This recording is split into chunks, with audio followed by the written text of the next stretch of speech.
Over ہم نے ان کے اندر نفاق کا روگ پیدا کر دیا۔ آج پاکستان کی پوری قوم اس سزا کے اندر مبتلا ہے۔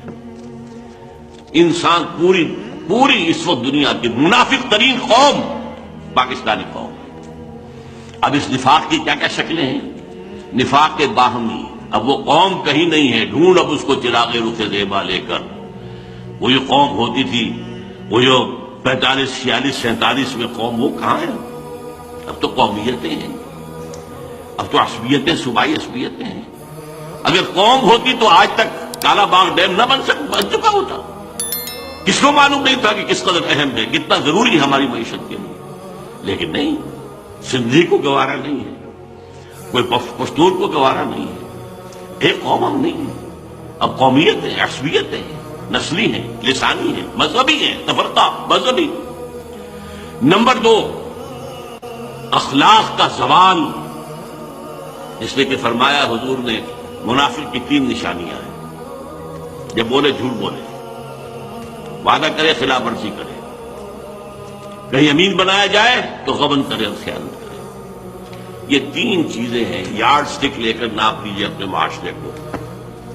اس معاشرے میں جو جتنا بڑا ہے اتنا ہی بڑا جھوٹا ہے، جو جتنا بڑا ہے اتنا ہی بڑا وعدہ خلاف ہے۔ آج آپ کا بادشاہ وہ ہے جو کہتا ہے وعدے کیا شے ہوتی ہے، کیا چیز ہوتی ہے؟ یہ تو صرف جو ہے کہنے کی باتیں ہوتی ہیں۔ بادشاہ ہے آپ کا، اور میں اس کو برا نہیں کہتا، میں کہتا ہوں اعمالکم اموالکم، حدیث سنائی تھی آپ کو زید صاحب۔ ہمارے اپنے اعمال ہیں جو ہمارے اوپر جو ہے حکمران بن گئے ہیں۔ یہ کردار، یہ ہے ہمارا انڈیکس، علامت ہے اس قوم کے کردار، جھوٹ اور وعدہ خلافی اور غبن، اربوں کے غبن۔ اس کو تو ہم انتہا کر گئے۔ ہماری معیشت کی کمر توڑ دینے والا تو اصل معاملہ جو ہے وہ ہے اربوں کے غبن۔ کبھی انگریز کے زمانے میں اگر چند 100 چند ہزار کی کچھ ادھر ادھر بات ہو جاتی تھی، طوفان برپا ہو جاتا تھا، کیا ہوا، بہت بڑا اسکینڈل ہو گیا، بہت بڑا۔ اور اب تو کیا ہے، پھر یہ کہ اربوں ڈالر جو ہے وہ بینک معاف کر رہے ہیں۔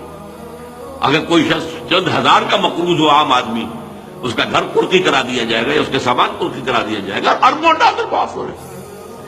یہ جینے کے لچھن تو نہیں۔ کیا زمانے میں پنپنے کی یہی باتیں ہیں؟